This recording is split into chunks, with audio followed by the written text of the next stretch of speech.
আলহামদুলিল্লাহ ওয়াসসালাতু ওয়াসসালামু আলা রাসূলিল্লাহ আম্মা বা'দ। একটি সামাজিক বিষয়, বিশেষ করে যার বাড়িতে মাইয়েত হয়, কেউ মারা যায়, আর জানাজা, খাবার দাবার ইত্যাদি যা কিছু ঘটে থাকে, সে সম্পর্কে দুটি কথা বলতে চাচ্ছি।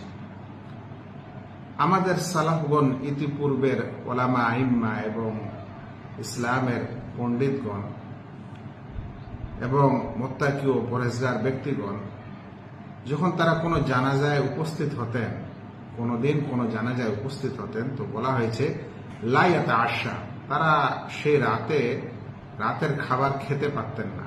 কেন? লিশিদ্দাতি তাযাক্কুরিহিল মউত, মৃত্যুর অধিক স্মরণের কারণে। খুব বেশি বেশি মরণ স্মরণ আসতো, যে সে চলে গেল, আমার কি হবে, কি করব, জীবনে কি করেছি, এ সকল কিছুর চিন্তার কারণে তারা রাত্রিবেলা খেতে পারতেন না। কিন্তু আজ আমাদের সমাজ এরকম যে আমরা জানাজায় আসছি, আবার জানাজায় এসে এদিক ওদিক গল্প করছি, হাসাহাসি করছি, রহস্য করছি, আর চা পানি ইত্যাদি খাচ্ছি।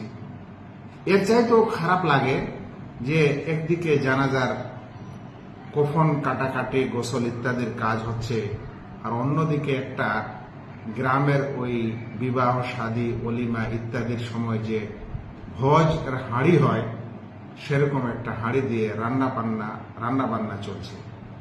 অর্থাৎ সকল জানাজায় উপস্থিত লোকেরা হয়তো জানাজার শেষে খাবার দাবার খেয়ে সেখান থেকে যাবে।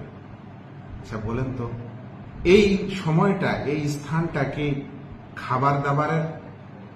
এই স্থানটা কি রান্না বান্না করে মেহমানি করানোর? আমরা কিছুই কি চিন্তা ভাবনা করতে পারছি না। এই সময়টা, এই ক্ষণটা কি মানে একটা বিশেষ ভোজ সিস্টেমে রান্না বান্না করে খাবার সময়? আল্লাহু আকবার।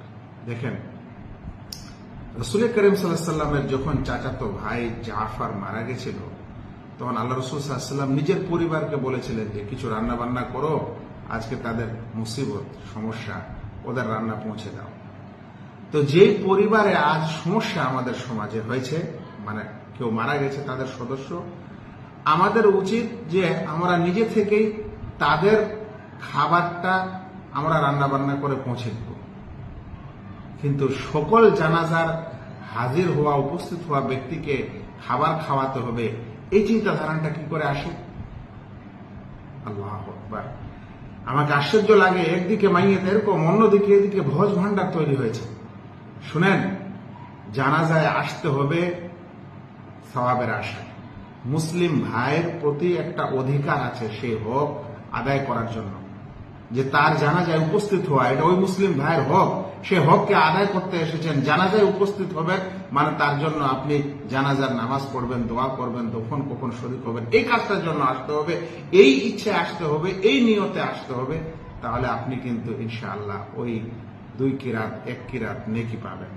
কিন্তু আজ মানুষ আসছে, একটু যাই তো, একটু মৃত মানুষের একটু মুখটা দেখি, আল্লাহু আকবার, একদম দলে দলে মহিলা ব্যক্তিরা আসছে। মহিলা ব্যক্তিরা পুরুষের মুখ কিভাবে দেখতে পারে? একজন মহিলা ওই পুরুষের মুখ দেখতে পারে না যে পুরুষ তার জন্য মৃত্যুর পূর্বে বেগানা ছিল, সে মৃত্যুর পরেও বেগানা, ওর মুখ দেখতে পারে না। অনুরূপ কোন পুরুষ কোন মহিলার মুখ দেখতে পারে না যদি ওই মহিলা তার জন্য গैर মাহরিম হয়। ঢের হারে মানুষের এই কথাই বলছে, মহিলারা আসার সময় একটু দেখে আসে, তার মরা মুখটা দেখে আসে। কোথায় এটা হাদিসে কোরআনে আছে? আর এর ফজিলতেই বা কি আছে? একটা সমস্যা, এটা সমাজে একটা কুরীতি এমন করে প্রচলন হয়েছে, কেউ আজ বুঝে না এবং বুঝতে চায় না। একটা এই সমস্যা, দ্বিতীয় হচ্ছে একটা ওই হাঁড়ি, একটা খাবার দাবারের আয়োজন।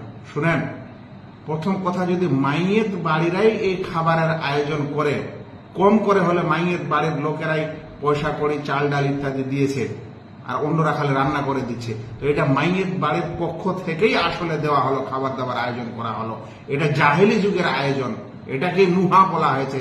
যার বাড়িতে মুসিবত আসবে সেই বাড়ির মানুষেরা খাবার দাবার তৈরি করে অন্যদেরকে খাওয়াবে। হয়তো আপনারা বলবেন যে না, আমরা সমাজের মানুষেরা করি। আচ্ছা, সমাজের মানুষের ওই সময় দায়িত্বটা দফন কখন না রান্না বান্না করা? আপনাদের রান্না বান্না করার কোনো দায়িত্ব নেই। যে ভাইয়েরা জানাজায় আসবেন, ওরা এই যে একটু আগে বললাম এই উদ্দেশ্যে আসবেন, জানাজা হবে, জানাজায় শরীক হবে, কখন দফন শরীক হবে, চলে যাবে।